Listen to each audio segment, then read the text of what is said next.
हरिओम। सनातन podcast में आपका हार्दिक स्वागत है। हम अपनी रामचरितमानस श्रृंखला को आगे बढ़ाएंगे।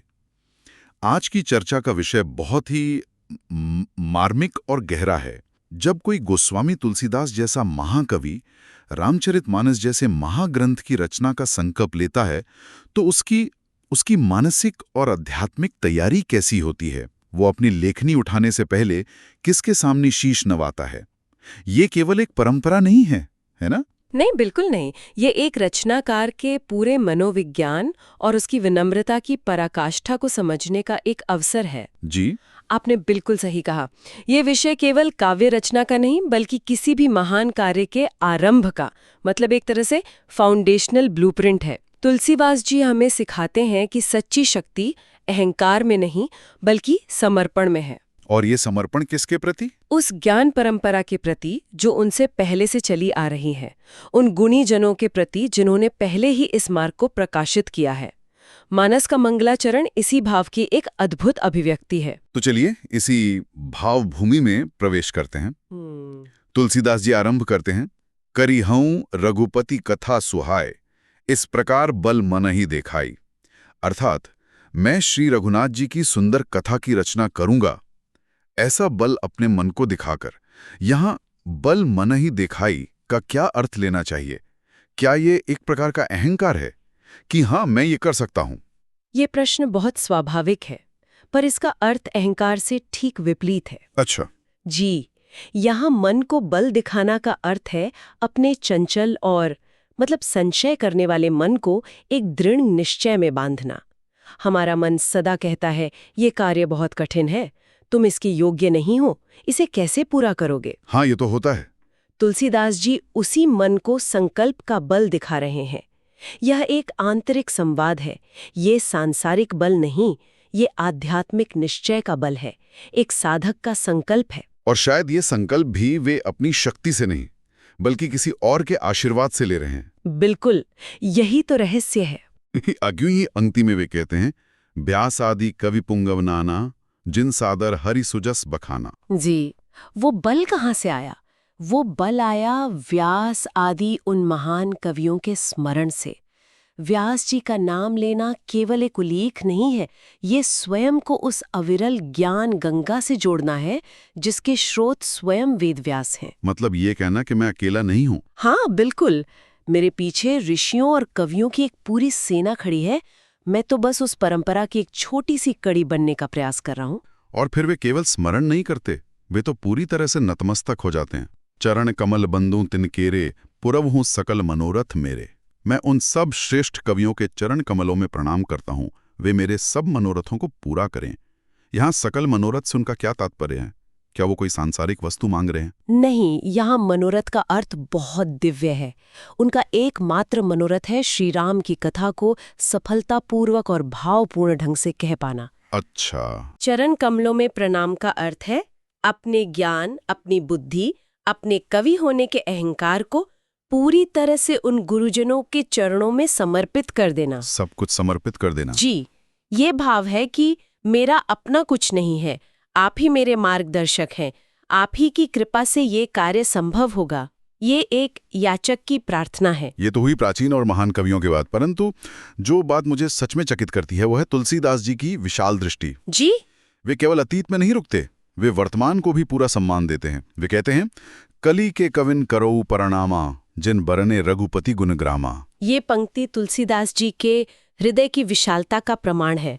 वे काल के आधार पर कोई भेद नहीं करते। बिल्कुल। साधारणतः लोग कहते हैं कि सतयुग और त्रेता युग में महान भक्त हुए, कलयुग तो अधम है। परंतु तुलसीदास जी कह रहे हैं कि कलयुग में भी जो कवि भगवान के गुण गा रहे हैं वे भी वंदनीय हैं। ये भी मेरे लिए उतने ही वंदनीय हैं जितने कि व्यास जी। ये दिखाता है कि उनके लिए महत्वपूर्ण व्यक्ति या उसका युग नहीं बल्कि उसकी वृत्ति है। और वे इससे भी एक कदम आगे जाते हैं, जो उस युग के सामाजिक परिप्रेक्ष्य में एक बहुत बड़ी लगभग क्रांतिकारी बात लगती है। जी बिल्कुल। वे प्राकृत कवियों को प्रणाम करते हैं। जे प्राकृत कवि परम स्याने, भाषान जिन हरि चरित बखाने। ये सचमुच एक क्रांतिकारी विचार है। उस युग में जब संस्कृत को देव भाषा और साहित्य की एकमात्र प्रतिष्ठित भाषा माना जाता था। हाँ, और लोक भाषाओं को उतना सम्मान नहीं दिया जाता था। बिल्कुल, तब तुलसीदास जी उन लोक भाषा के कवियों को परम सयाने अर्थात परम बुद्धिमान कह रहे हैं। वे इस सत्य को स्थापित कर रहे हैं कि भाव भाषा से बड़ा होता है। ईश्वर की कथा किसी भाषा की जागीर नहीं है। सही कहा। वो तो हृदय से निकलती है और हृदय तक पहुंचती है, चाहे माध्यम कोई भी भाषा हो। और फिर उनकी विनम्रता की पराकाष्ठा देखिए।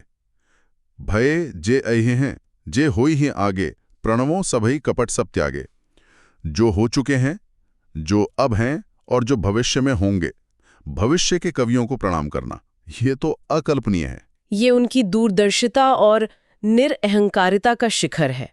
वे ये मान रहे हैं कि ये ज्ञान धारा कभी रुकेगी नहीं, कभी नहीं। भविष्य में भी ऐसे कवि आएंगे जो मुझसे भी श्रेष्ठ रचना करेंगे। मैं आज ही उन सबको नमन करती हूँ। और कपट सब त्यागें वाक्यांश बहुत महत्वपूर्ण है। हाँ, इसका क्या अर्थ है? इसका अर्थ है कि ये कोई औपचारिकतावश किया गया प्रणाम नहीं है। ये हृदय की गहराइयों से निकला हुआ शुद्ध, निर्मल और सच्चा सम्मान है। इसमें कोई ईर्ष्या नहीं, कोई प्रतिस्पर्धा नहीं, केवल गुण का आदर है। इतने सारे कवियों को, अतीत, वर्तमान और भविष्य के, सबको प्रणाम करने के बाद वे उनसे एक वरदान मांगते हैं, और वो वरदान भी उनके चरित्र को दर्शाता है। जी, वे कहते हैं, होहु प्रसन्न देहु बरदानु, साधु समाज भनित सन्मानु। आप सब प्रसन्न होकर यह वरदान दीजिए कि मेरी कविता का सम्मान साधु समाज में हो। वे राज दरबार या आम जनता की वाहवाही क्यों नहीं मांग रहे, साधु समाज ही क्यों? ये एक कलाकार की सबसे बड़ी कसौटी है। तुलसीदास जी जानते थे कि सच्ची कला का मूल्यांकन कहाँ होता है। अच्छा। साधु समाज का अर्थ है गुण दोष को परखने वाले ज्ञानी, भक्त और विवेकशील लोगों का समूह। वे जानते हैं कि भीड़ की प्रशंसा क्षणिक होती है और अक्सर सतही होती है। बिल्कुल।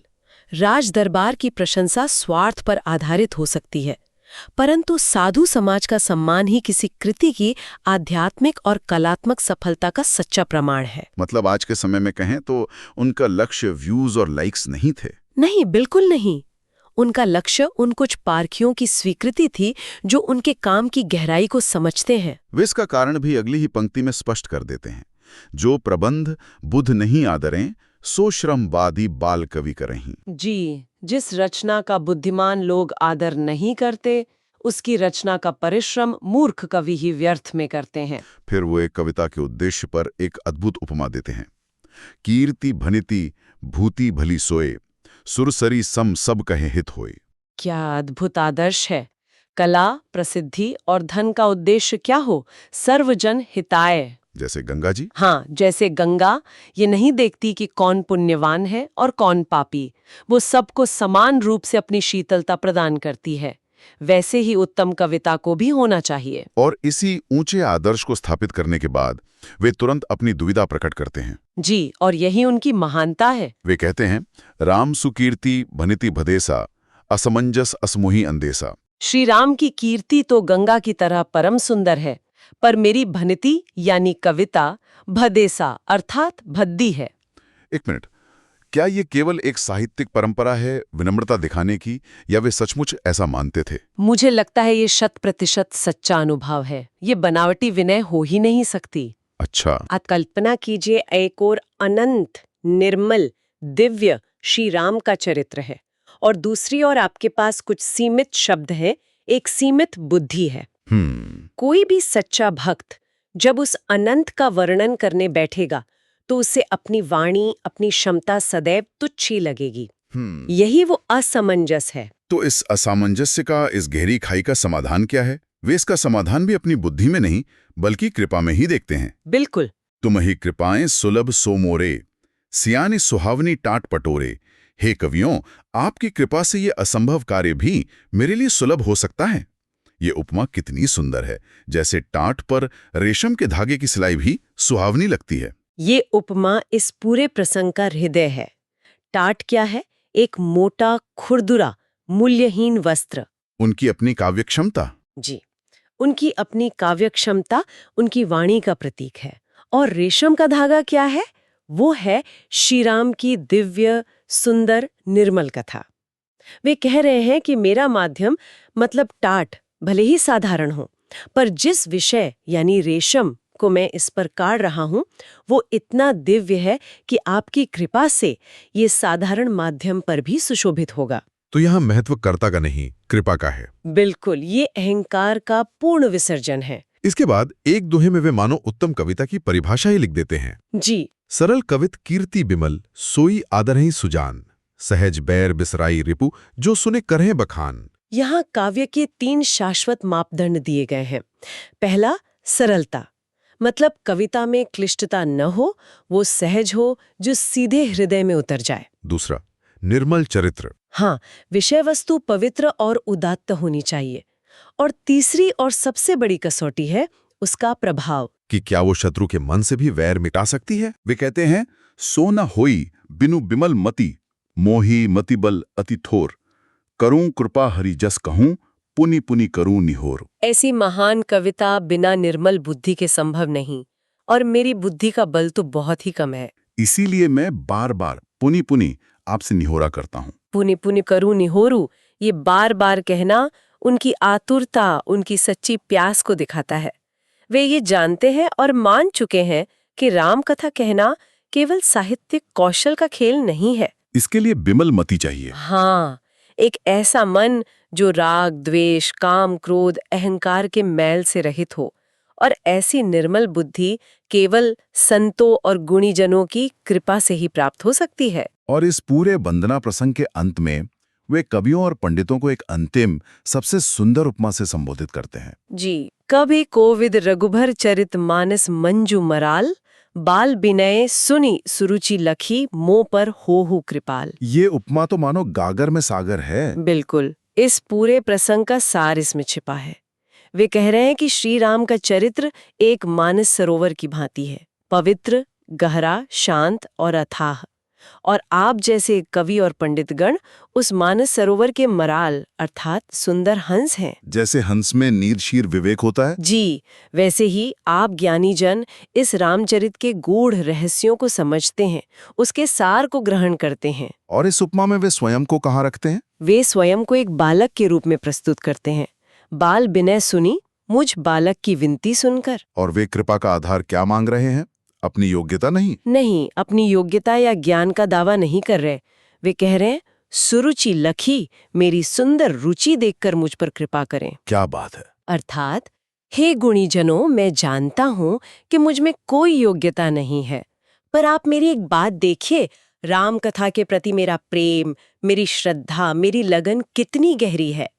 मेरी सच्ची प्रीति को देखकर मुझ बालक पर कृपा कीजिए। ये तो भक्ति मार्ग का सार है। जी, यहाँ पात्रता योग्यता से नहीं, बल्कि सच्ची प्रीति और आतुरता से बनती है। तो हमें आशा है कि आपको हमारी आज की चर्चा पसंद आई होगी। सनातन धर्म से संबंधित ऐसी ही और चर्चाओं के लिए हमारे चैनल को अवश्य सदस्यता लें। धन्यवाद। जय श्री राम।